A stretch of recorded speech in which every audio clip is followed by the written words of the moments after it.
la clave ahorita como legado para todas las familias. Lo más importante es darles las herramientas a las nuevas generaciones para que puedan navegar un mundo en donde lo único seguro es el cambio.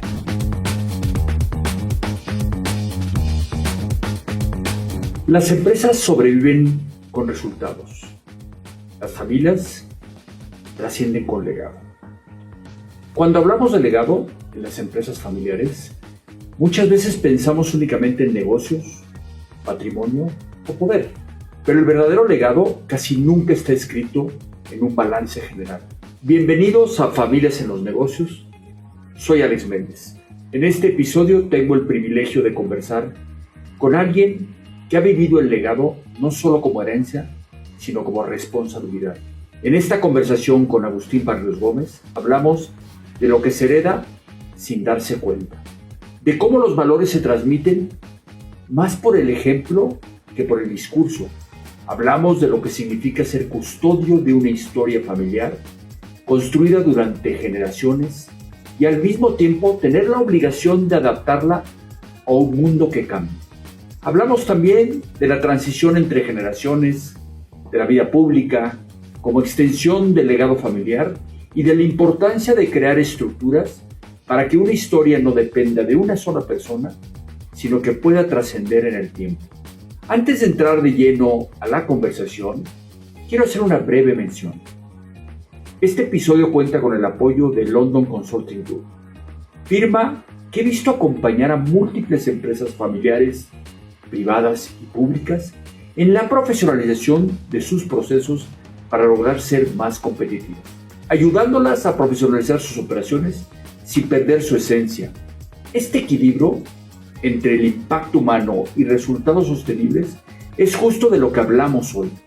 Quédate hasta el final, porque este episodio no solo cuenta una historia extraordinaria, invita a la reflexión sobre qué estamos haciendo hoy para que nuestras organizaciones y nuestras familias logren en la continuidad en el tiempo. Pues sea muy bienvenido a este nuevo episodio de Familias en los Negocios. Tengo el placer de conversar el día de hoy con Agustín Barrios Gómez, alguien que ha montado en sus hombros durante generaciones un legado de su familia, tanto en el mundo empresarial como en el mundo político y en el mundo periodístico. Y hoy la conversación es salvaguardando ese legado que nos dejan nuestros abuelos, nuestros padres, y qué tenemos que hacer con él para las futuras generaciones. Bienvenido, mi querido Agustín. Muchas gracias, mi querido Alejandro. Qué gusto en saludarte. Oye, Agustín, ¿cómo definirías este tema de legado y de dónde viene este espíritu de los Barrios Gómez que viene de generaciones atrás? Claro, pues mira, cada quien, o sea, obviamente la historia de cada familia es diferente, los legados se transmiten por diferentes vías. En el caso de mi familia, eh, mi abuelo, bueno, mi bisabuelo, don Luis Méndez, uno de los fundadores de la Escuela Libre de Derecho. De hecho, en su casa se quedó mi tío abuelo, tío bisabuelo, perdón, Justo Sierra Méndez, que como tú sabes era un mexicano, pues muy distinguido, yucateco, campechano. Y toda esa, pues digamos que todo ese esfuerzo que estaba ligado a una, pues, una clase profesionista, una especie de élite mexicana, pues se va traduciendo a lo largo de las generaciones. Y pues bueno, hay casos en que obviamente familias por diferentes razones van perdiendo digamos, ese hilo conductor. En el caso de nosotros, a través de mi señor padre, se dio una cosa muy curiosa, porque pues también los tiempos cambian, ¿no? Finalmente mi padre nació en el 25, terminando la Revolución Mexicana, y él ingresa en una dinámica de un México que eventualmente se convertiría en el milagro mexicano, ¿no? Un país con un crecimiento importante, con una movilidad social importante. Y mi padre fue como muchas personas de su generación, amistades principalmente de él, ¿no? Gente como Emilio Azcárraga Milmo, gente como el presidente de la Madrid. Entonces, participaron en todos esos años, pues, de un mundo que era muy, muy de ellos. En el caso de mi padre, él ingresa en el colegio de Derecho, pero él nunca ejerce como abogado. Él, de hecho, curiosamente se da a conocer como periodista de sociales. Él inicia su carrera, ¿no? Documentando y de alguna manera escribiendo sobre los vaivenes de la sociedad mexicana, una situación muy particular, muy chistosa, ¿no? Ensalada Popov, RSVP, Ayer en Sociedad, eran varias de sus columnas que eran lectura obligada durante muchos años para entender el chisme de la sociedad mexicana. Al mismo tiempo nace el radio, la radio. Mi padre es de los originales que tiene programas en ese medio, y posterior, un poco posterior a eso, nace la televisión.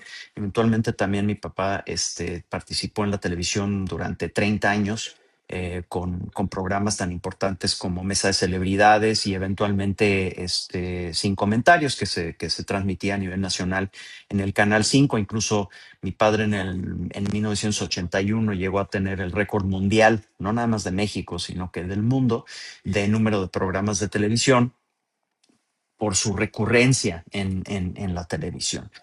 Al mismo tiempo, pues, ¿no? En las salas de cine, que le pertenecían a una sola empresa, en esa época había un monopolio que se llamaba, Compañía Operadora de Teatros S.A., que eventualmente se volvería una paraestatal. Pasaban un noticiero que se llamaba Noticiero Continental antes de todas las películas. Entonces, hubo una época en donde mi padre, pues, se presentaba en todos estos diferentes medios, era toda una industria, y se plasmaba como un líder de opinión en una época en donde se tenían que navegar las aguas con cierta cautela en términos políticos, pero al mismo tiempo, pues sí, gozaban de una libertad importante en muchas cosas, en la medida de que no se metían con el partido oficial. Un poquito como lo que está sucediendo ahora en México a partir de la llegada del partido único, ¿no? Entonces, pues era un momento muy interesante. Mi padre, gracias a todo eso, tuvo oportunidad de juntarse con muchas de las principales personas, presidentes de diferentes países. México estaba de moda. Y al final, bueno, en los últimos años de su carrera, él le pide a sus amistades, en este caso los diferentes presidentes de México de su época, le pide al presidente José López Portillo la oportunidad de representar a México en Canadá. Se vuelve embajador de México en Canadá y estuvimos 6 años. Luego le pide al presidente de la Madrid la embajada en Suiza. Estuvimos en Suiza 4 años. Y eventualmente al presidente Salinas le pide el consulado general en Nueva York. Entonces, mis papás, ahí sí yo ya estaba en esa transición entre terminando la preparatoria y empezando la universidad, misma que estudié en Georgetown, en Washington. em, bueno, el consulado en Nueva York. Entonces, fue para mí pues una niñez y una juventud muy ligada a todos los temas internacionales, y eso fue lo que para mí pues representó, digamos, ese legado familiar, ¿no? Una serie de actividades públicas, una serie de actividades que siempre tenían como finalidad pues mejorar las condiciones de nuestro país por una razón, por un medio u otro, ¿no? Ya sea a través de la cultura que mi padre llevaba por medio de la televisión a los hogares mexicanos, o eventualmente en representación de nuestro país en diferentes países alrededor del mundo. Hagamos una pausa. En todo este devenir de la carrera profesional de tu padre, de estudiar abogado, después dedicarse al periodismo y curiosamente en una época de México donde el periodismo social era importante en nuestro Claro. país, todos los principales periódicos de México tenían una sección de sociales muy, muy importante, y después ser un político y ser un embajador de nuestro país fuera. ¿Qué fue lo que te fue impregnando desde el punto de vista del legado en tu persona? ¿Cómo te fue moldeando a que el día, ya que eras adulto, habías terminado la universidad, decides dedicarte un periodo de tu vida también a la política? ¿Pero qué fue lo que te fue marcando esta etapa de tu padre? Claro. Pues mira, o sea, hay mucha gente que habla acerca de que, ¿no? De que qué increíble experiencia vivir en Canadá, en Suiza, en Estados Unidos a lo largo de tantos años. La verdad es que para mí, pues, ¿no? Un periodo, o sea, irse un par de años a un lugar, pues es una experiencia, pero cuando yo tenía 6 años, nos fuimos a todos estos países. Yo regreso después de la universidad, entonces fueron 16 años, de 6 a 22 que yo estuve fuera. Por lo mismo, en realidad, para mí es imposible separar una cosa de la otra. O sea, yo soy producto de eso. Habiendo dicho eso, pues con un vínculo muy importante para con México, con un amor muy fuerte para con mi país. Yo soy parte de una generación muy peculiar que termina, o sea, yo estaba en Washington, en Georgetown, estudiando en la Escuela de Asuntos Internacionales y de Políticas Públicas cuando cayó el muro de Berlín, ¿no? Entonces yo soy parte de esa generación que había visto triunfar la democracia liberal. Es decir, para nosotros, ¿no? Si recuerdas Francis Fukuyama, todos estos pensadores, todos estos filósofos políticos hablaban del fin de la historia, ¿no? Del triunfo de la democracia liberal. Entonces nada más era cuestión de tiempo que todo el mundo iba a ser libre y rico, ¿no? O sea, era una época de un enorme optimismo, de que se creía que la naturaleza del ser humano era hacia el progreso, hacia la mejora, hacia cada vez tener mayor prosperidad, mayor niveles de paz, mayor niveles de democracia. Eso era un hecho. O sea, alrededor de mí, pues estaban los arquitectos del sistema de la posguerra. O sea, yo recibí, o sea, yo tuve como profesores a Kissinger, a Madeleine Albright, a Zbigniew Brzezinski. Clinton había ganado la presidencia, él había sido egresado también de mi universidad. Entonces todos estos eventos internacionales que se se llevaban a cabo en el campus, enfrente de mí, literalmente enfrente de mí, cuando accede China, por ejemplo, a la Organización Mundial del Comercio, desatando la creación más importante de riqueza que se había visto en la historia del mundo, por lo menos en un tiempo tan corto. Salieron 400 millones de chinos de la pobreza. Y era un esquema que ya había funcionado en otros lados. O sea, lo habíamos visto funcionar en Alemania Occidental, después de la Segunda Guerra Mundial, lo habíamos visto funcionar en Japón, lo habíamos visto funcionar en Corea del Sur, que había transitado, al igual que todos estos otros países, de una dictadura a una democracia vibrante y próspera. Lo habíamos visto en la República China en Taiwán. Entonces, para nosotros pues era casi un artículo de fe. Entonces, yo salgo de ese proceso como un poquito como alfil o soldado de la democracia, de una democracia basada también, una socialdemocracia basada en el libre mercado, pero al mismo tiempo con elementos que permitían la distribución de la riqueza, y llego a México con ideas de ese estilo. Ahora, mi primer trabajo fue en el sector privado, porque yo siempre he sido ferviente creyente que los dos sectores se deben de complementar, y es importante que ambos tengan, cualquier persona que esté involucrado ¿no? Que quiera un cierto nivel de trascendencia, pueda participar en ambos sectores. Yo regresé a México reclutado por Procter Gamble. Mi primer trabajo fue como gerente de marca de diferentes marcas a nivel nacional, ¿no? Pantene, Head and Shoulders, Chocomilk. Y esta empresa transnacional me dio una gran oportunidad de tener mucha responsabilidad evidentemente ganar bien, pero también estar en México y conocer mejor al país, ¿no? A través de estas marcas con presencia nacional, pues hacíamos mercados de prueba, estábamos ¿no? en los diferentes supermercados del país y trabajando con todos los insights o los conocimientos o los aprendizajes de lo que es el consumidor mexicano, que finalmente pues nos lleva al seno de la familia mexicana, que son los patrones de consumo del mexicano, que están determinados por las preferencias y demás. Entonces, vas conociendo a profundidad el país a través de sus ciudadanos, a través de sus diferentes consumidores, y eso fue el inicio de mi carrera. Y eventualmente a mi padre le da una embolia y pues ya me tengo que independizar. Aquí hagamos una pausa y te iba a preguntar si para entonces tu papá seguía vivo, pero tu papá vio esta transición tuya y este surgimiento de esta triunfo de la Más o menos. democracia a nivel mundial, que era, Ah, sí. pues era una hipótesis, ¿no? Era una esperanza que todos teníamos, ¿no?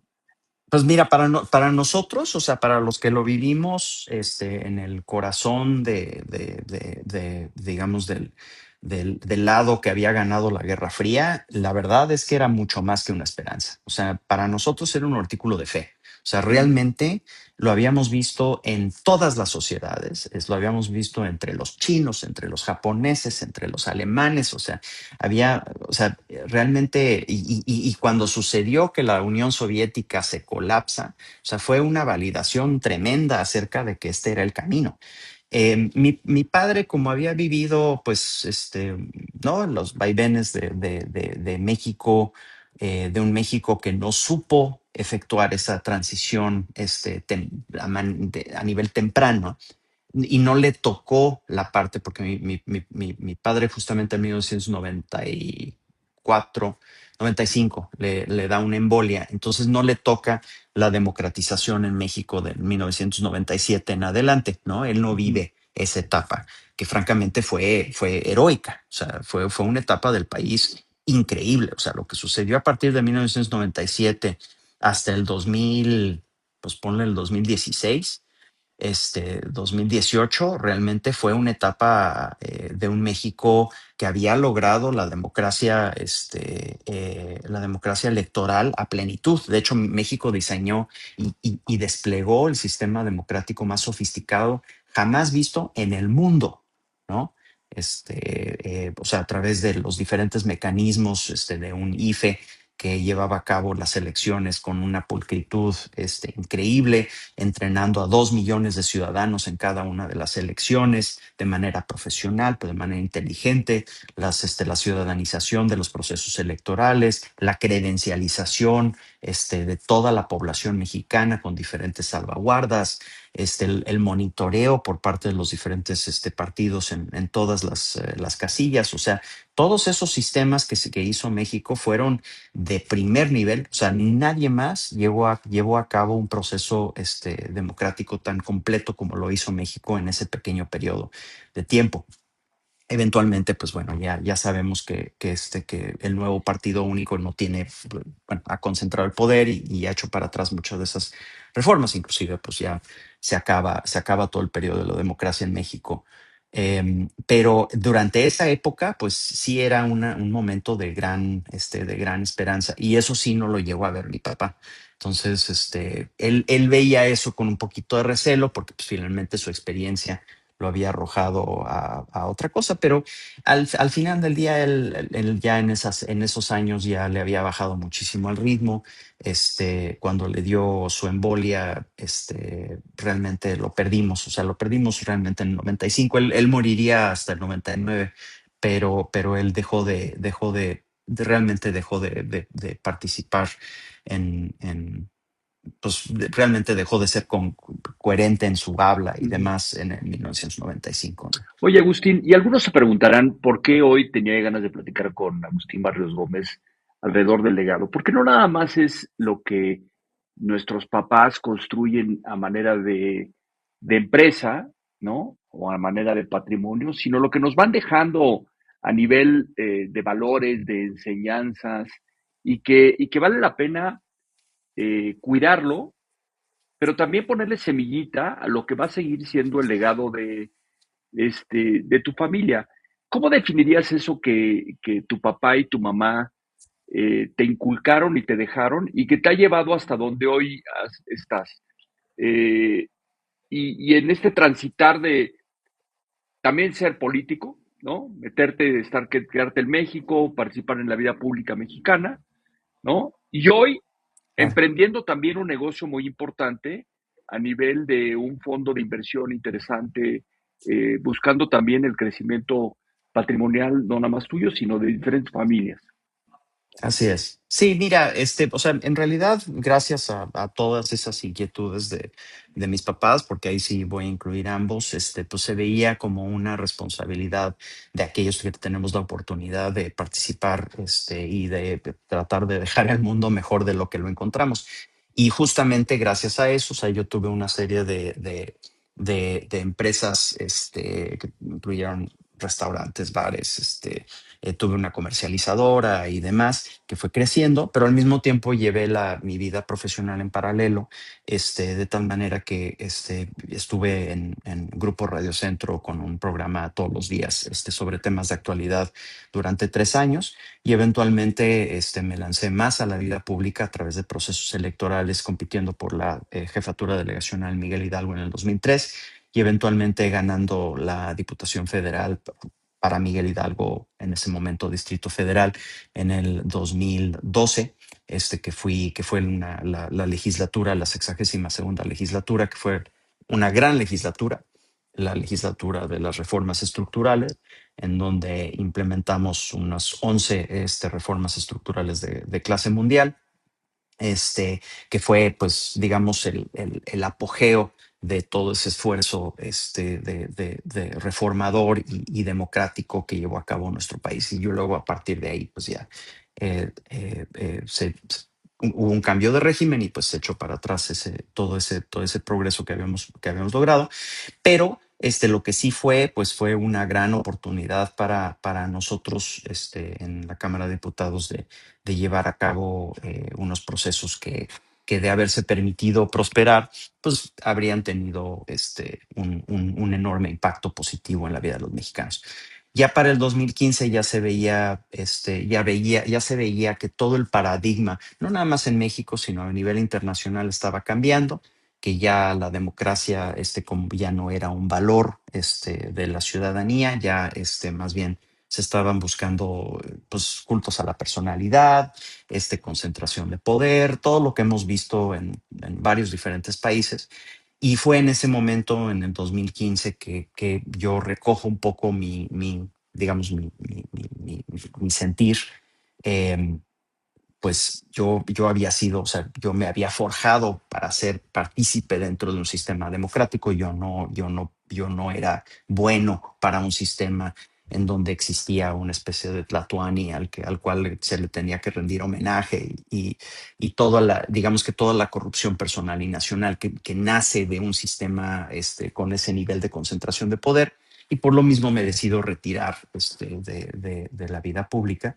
Em, Finalmente todavía con los mismos, con las mismas obligaciones y con las mismas responsabilidades de familiares y demás, y por lo mismo tuve oportunidad justamente de lanzar un fondo patrimonial, un fondo patrimonial de rentas. Este es un fondo en donde hemos logrado canalizar los recursos de, pues, muchos, ya cientos de inversionistas, de family offices y demás, logrando, y lo hemos logrado a lo largo de los últimos 9 años, desde que iniciamos, un track record perfecto en términos de distribuciones y demás, para proteger el patrimonio y para generar los ingresos que están buscando nuestros inversionistas y uno mismo, ¿no? O sea, yo de alguna manera lo diseñé un poco para las necesidades que yo y mi familia teníamos respecto de la gestión de un patrimonio.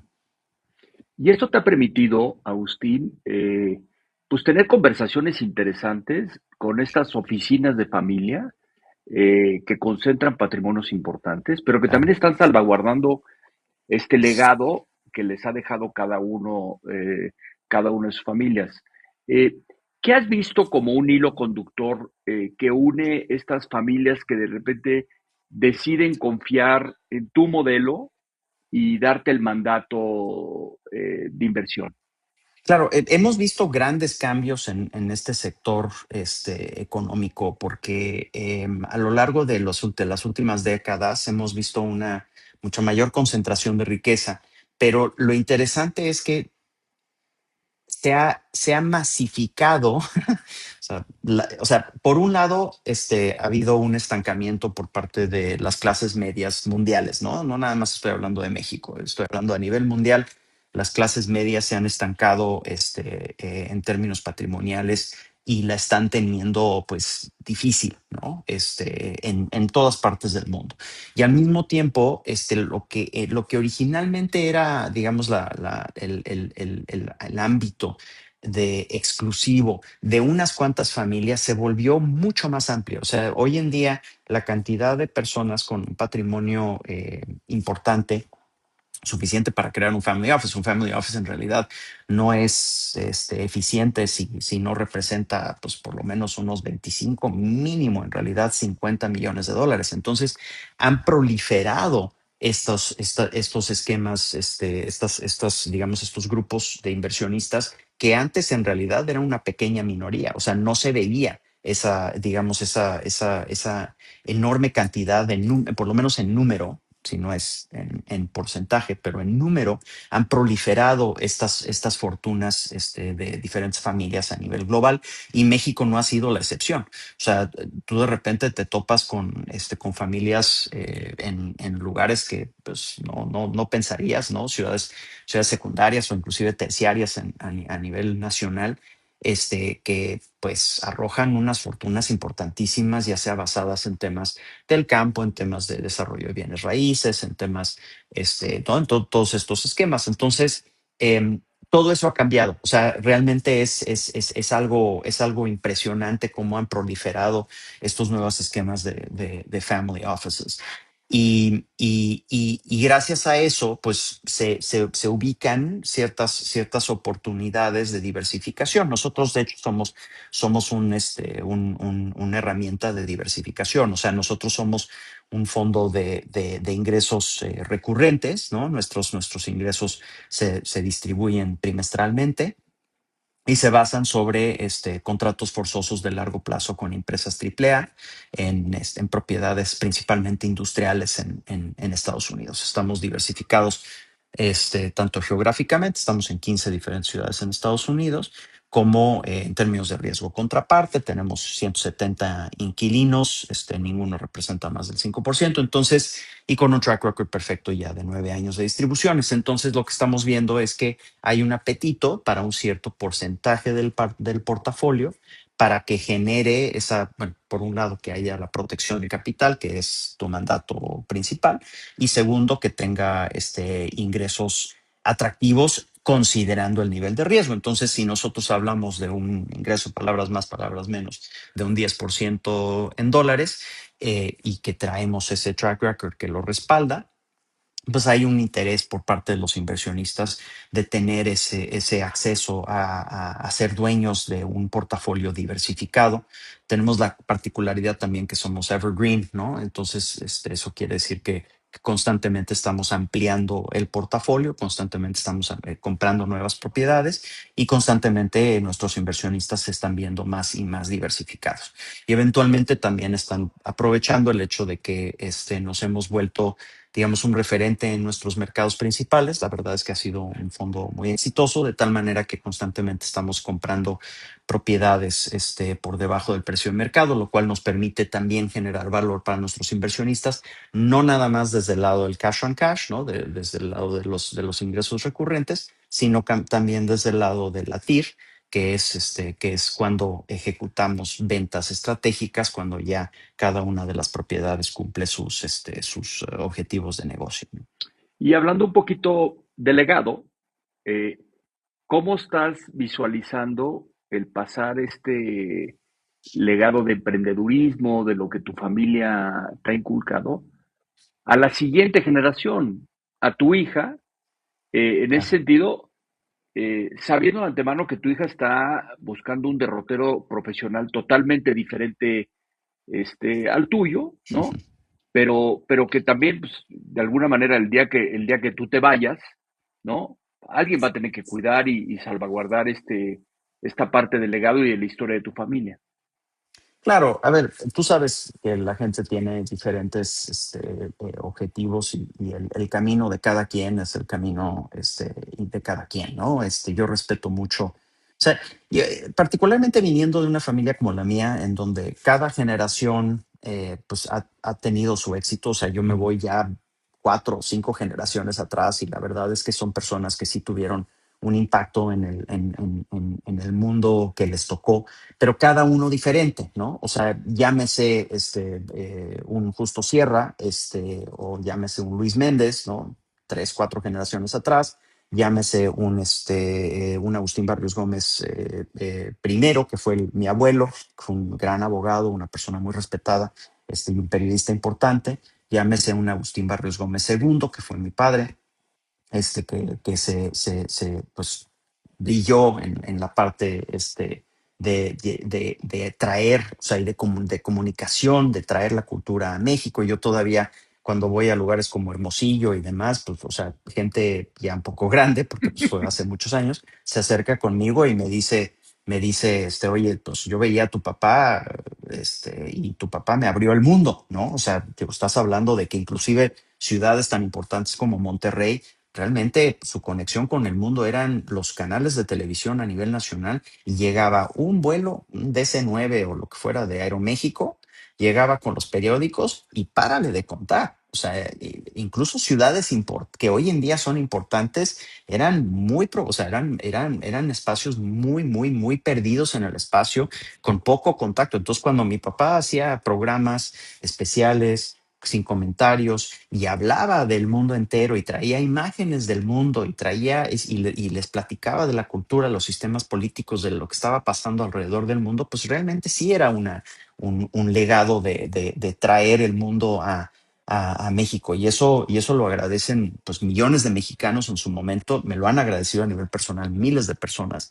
Y eso pues es muy bonito. Aparte de que pues evidentemente todo el tema diplomático, en donde se lograron pues un sinnúmero de intercambios y de beneficios para ambos países en representación de México a lo largo de tantos años como diplomático. Entonces, pues yo recojo eso, eh, por un lado, en el tema de la vida pública, y pues yo hice lo que pude durante el espacio que me tocó eso, y ahora desde la perspectiva de cuidar y hacer crecer el patrimonio de mis inversionistas, como una gran responsabilidad que tengo, y pues que hemos hecho ya prácticamente una década con un enorme éxito. Entonces, yo creo que lo más importante, y particularmente ahora que es lo que estamos viendo, digo, hay ciertas condiciones, ¿no? O sea, hay ciertas familias que están muy ligadas a una empresa familiar. Y entonces ahí se tienen que entender de una manera,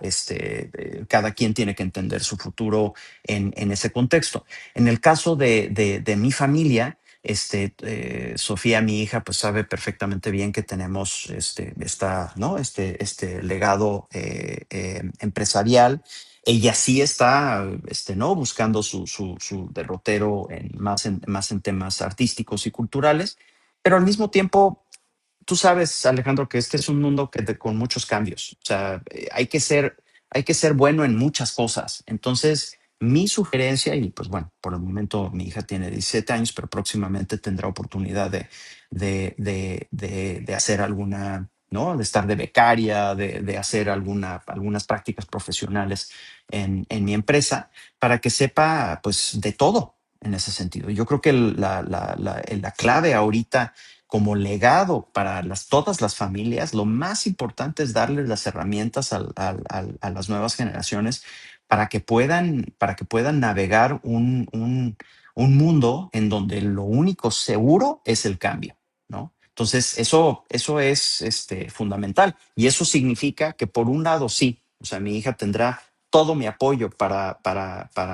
cumplir con todos sus deseos profesionales en el ámbito de la literatura y en el ámbito cultural y en el ámbito de la creatividad, pero al mismo tiempo, pues yo me tengo que asegurar que es una persona que sabe y que conoce de los temas financieros, que son los temas que pues no nos dan oportunidad de que todo lo demás funcione, ¿no? Entonces las finanzas es una parte clave y ella está muy consciente que va a tener que entender todo eso. Y eventualmente, ya sea como accionista o como operadora de la empresa, pues ella tendrá que encontrar su propia relación con las próximas generaciones de mis socios, y con las personas profesionales que nosotros contratemos para manejar nuestra empresa, en este caso nuestro fondo, ¿no? A lo largo de los próximos años. Y tocando un poquito en temas de estructura, y hablamos ya ahorita un poquito de cómo preparar a las siguientes generaciones para ser ya sea operadores o futuros dueños responsables, ¿qué han hecho ustedes en el Es fondo correcto. a manera de institucionalizar para poder trascender y poder visualizar también otras oportunidades, Agustín? Pues bueno, de entrada, el punto de partida es entender que finalmente, aunque nosotros a nivel individual, todos mis socios somos inversionistas en el fondo, porque pues finalmente, ¿no? Yo lancé este fondo, con la idea de cumplir con las necesidades patrimoniales propias. Al mismo tiempo, hoy en día, pues somos un pequeño, ¿no? Somos un pequeño porcentaje de un pastel mucho más grande. Somos un fondo ya de más de $500 millones en términos de assets under management. Y por lo mismo, pues nuestra principal responsabilidad es asegurar la gestión entonces, o sea, digamos, de este patrimonio que hoy se representa cientos de familias, tanto en Estados Unidos como en México. Entonces, lo primero es, como tú bien sabes, pues el tema de la gobernanza, ¿no? Nosotros tenemos un comité de inversión que es el órgano rector en donde estoy yo y está mi socio, el que es actualmente el director general, y yo ya soy el presidente de la empresa. Y estamos en ese comité de inversión, pero no tenemos voto. ¿Por qué?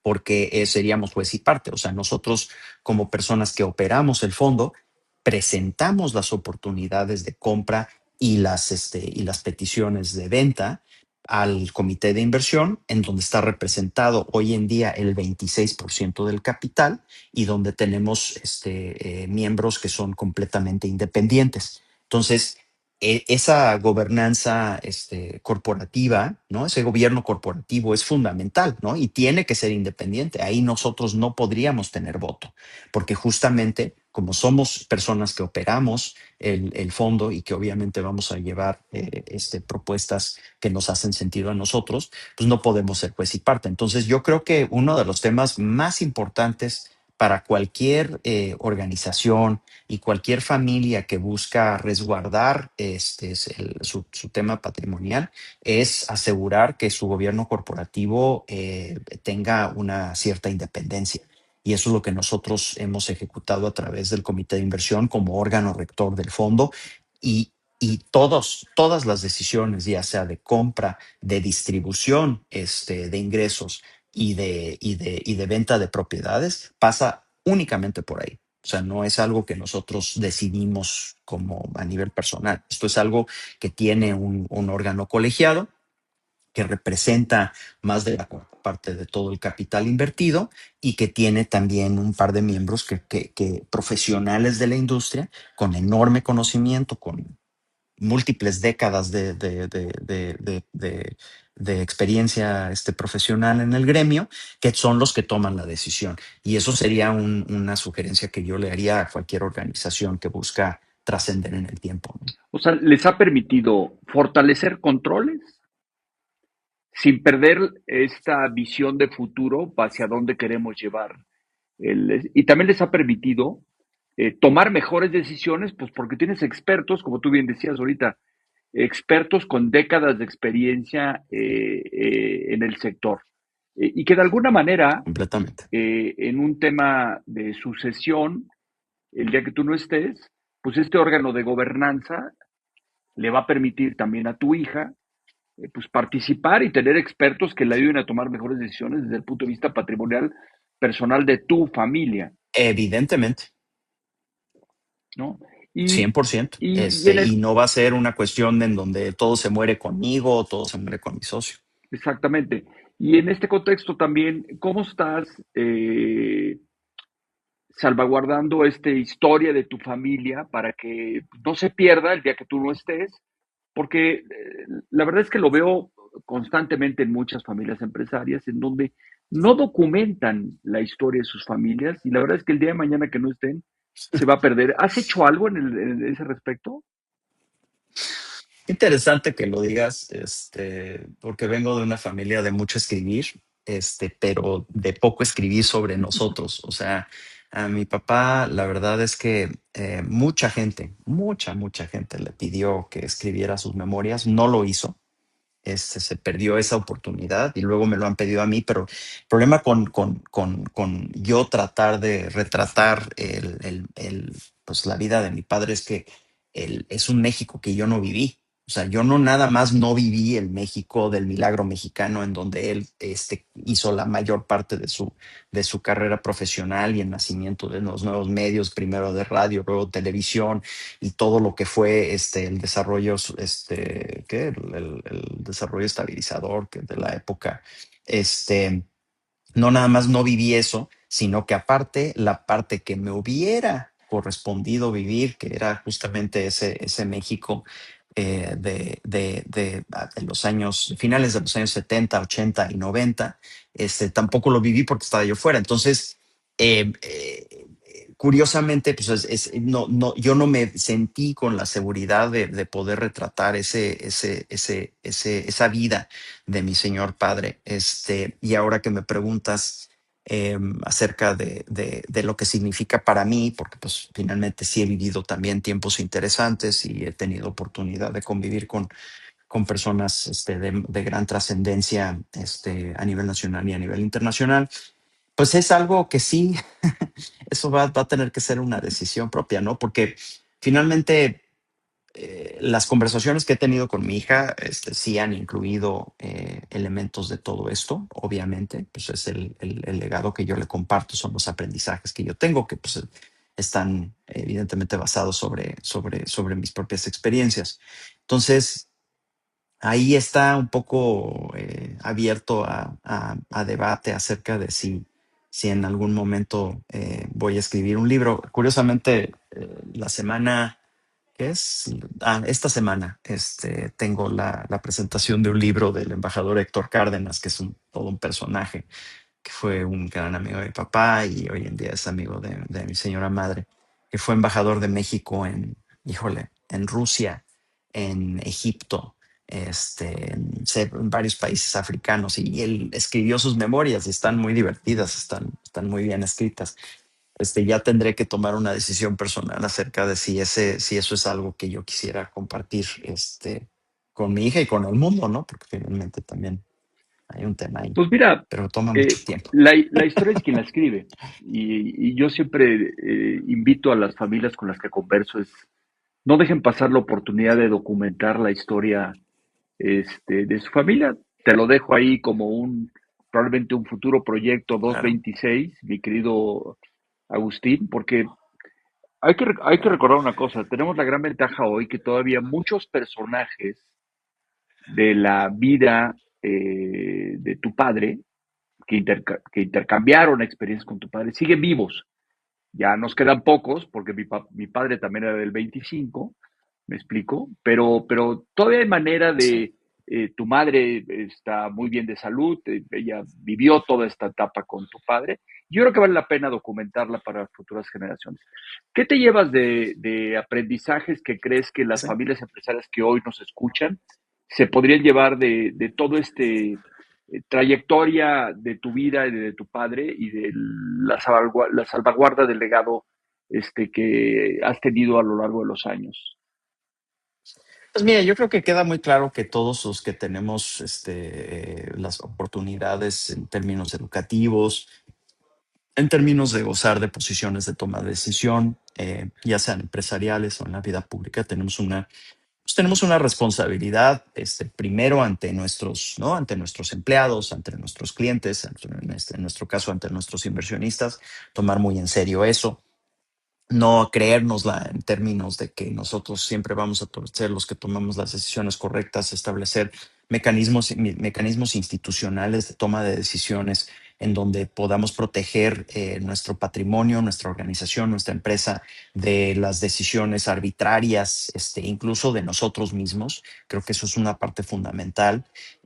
También yo sugeriría, y esto también me lo impartió mi padre en el sentido de que tuvo la oportunidad por primero de ser periodista muy exitoso y luego eventualmente de ser diplomático y en ese sentido tener esa flexibilidad y la capacidad de transitar de un mundo profesional a otro. Eso es algo que yo he aprovechado mucho. Yo me he reinventado 7 veces profesionalmente. Entonces, y en términos generales, digamos que con más aciertos que fracasos, aunque también los fracasos son muy importantes. Recordar también eso, que los fracasos son muy importantes y que aprendemos mucho de ellos. Y también, yo creo que más que buscar que nuestros hijos eh, eh, necesariamente hagan lo que nosotros hicimos o lo que nosotros hacemos, yo creo que más bien inculcarles la parte de los valores que nos han motivado a lo largo de la vida. O sea, y no estoy hablando de valores de dientes para afuera, o sea, estoy hablando de verdaderamente, pues, ¿por qué te levantas todos los días en la mañana, no? Y eso también aprovechar para hacer digamos, un reconocimiento personal acerca de lo que es lo que nos motiva, porque en una de esas también nos damos cuenta que lo que nos motiva no es exactamente lo que nos gustaría que nos motivara, ¿no? Tal vez no nos gusta, o sea, nos gustaría que fuéramos un poquitito más, ¿no? Un poquitito más concentrados, o sea, un poquito más dedicados al bienestar de las personas que nos rodean y no necesariamente nada más dedicados al beneficio inmediato personal, ¿no? Eso es tal vez una autorreflexión que nos pueda llevar a ese proceso. Y compartir ese tiempo con nuestros hijos,